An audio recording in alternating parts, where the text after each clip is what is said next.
Hello mga ka-burps! Welcome back to my channel, BOTCH BURPS. So, aalis tayo ngayon para maghanap ng pwede nating lutuin. Pupunta tayo dito sa malapit na supermarket sa amin. Okay, so I'm gonna see you again later. Bye! So, nakaalis na tayo ng bahay guys, and obviously madilim na dito ngayon and ayaw mag-work ng ilaw ko aside from this one in the car. So, pupunta na tayo sa Robinson Supermarket. Actually, yun yung pinakamalapit na supermarket namin. And I think uunahin natin gawin yung adobo. It will be either chicken or pork or wings. Kasi dahil Pinoy tayo, di ba? Adobo really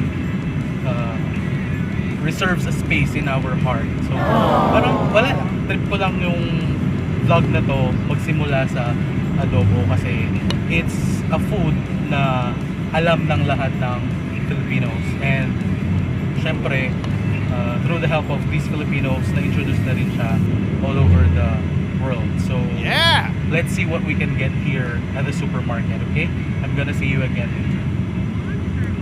So, ayan, madilim na talaga mga ka-burps at malapit na tayo sa ating pupuntahan for us to get the ingredients that we will need for today's recipe, okay? So, stay tuned.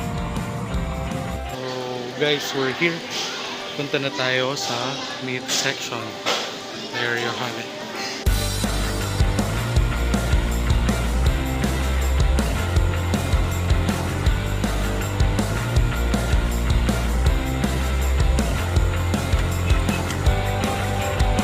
Hello mga ka-burps, I am now here at my kitchen. So, ang lulutuin natin ngayon, finally I've decided na chicken adobo. So, I have here the chicken na freshly caught.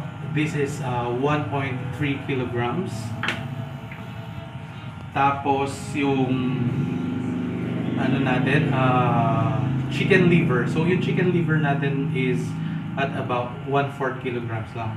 Tapos, 1 head garlic. Yan. So, I don't usually slice my garlic kapag nagluluto ako. I usually just crush them tapos peel them off. Tapos yun na yun. I don't know, I just like the effect. Ang ganda kaya. Tapos, I'm using native onions. So, 4 pieces to na native onions. And then my pepper powder, I use black pepper, and then my salt. Tapos I also have here pre-measured na soy sauce and vinegar. Okay? So, there. So now, ipi-preheat natin yung ating pan. So I'm using a non-stick pan. Actually, I'm not using oil kapag ito yung ginagamit ko. So, sa Lazada lang to nabili ng mom ko.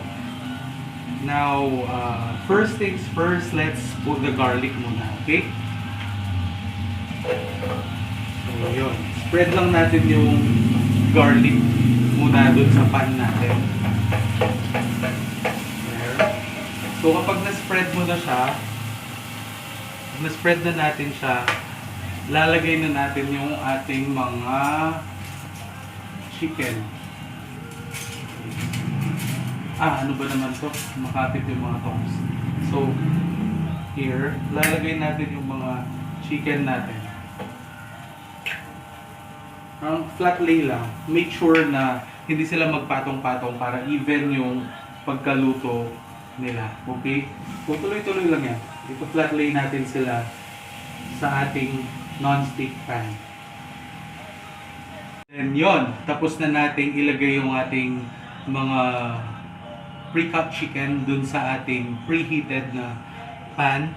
So, ang unang-una kong ginagawa when I am cooking the traditional adobo is ilalagay ko muna yung 1 cup of soy sauce dun sa chicken natin. So, why do I do this? Ginagawa ko to para ma-absorb niya yung flavor ng soy sauce and at the same time, ma-adapt niya kaagad yung color ng soy sauce natin para hindi pale yung color ng turnout ng ating adobo. So, I do the same thing whether it is chicken or pork.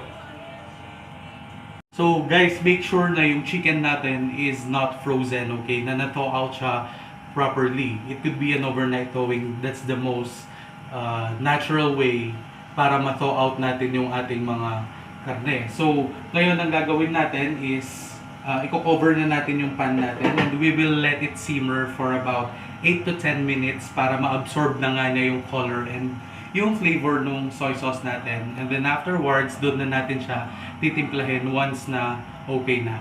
Alright?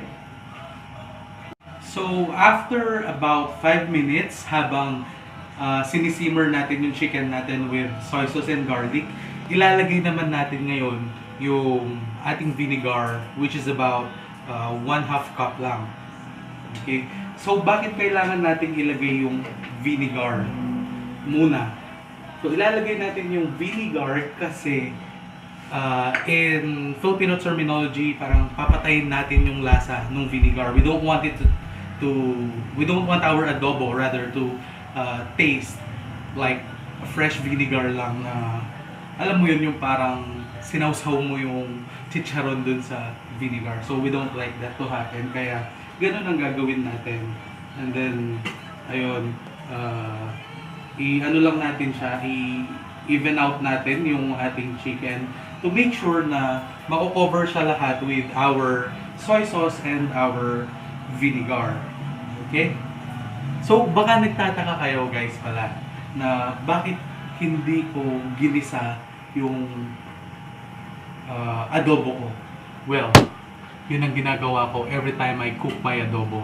Hindi ko talaga siya ginigisa. I just place yung garlic tulad ng ginawa ko kanina and then soy sauce tapos the vinegar pero I don't really saute my adobo. So now that our chicken and our sauce mix has finally been simmered for 10 complete minutes, bubuksan na natin siya ulit, okay? So pag inopen na natin siya, we're gonna add up now yung ating liver. Okay, chicken liver. So I prefer chicken liver kasi chicken to. And even on my pork adobo, I don't use pork liver. Laging chicken liver lang kasi medyo tough yung pork liver. Ito kasi flavorful talaga once ang ginamit mo is the chicken liver. Okay? Tapos, kung mapapansin nyo, hindi ako naglagay ng water. Well, I don't really put water kapag nagluluto ako ng adobo kasi gusto ko is yung fresh juice ng chicken, yun yung parang magiging water niya or parang magiging konting sauce or sabaw ng ating adobo kasi mas masarap yun kapag ka nag-zest out na ng juice yung ating chicken. Yun.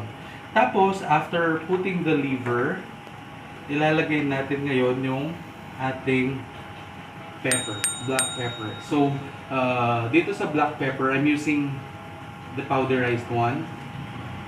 This is about 1.5 teaspoon. And then, ilalagay na rin natin yung ating onion. Kasi nga, hindi ko siya sinusaute. So, I'm just gonna place the onions on top and pinch of salt lang. Okay? So, there.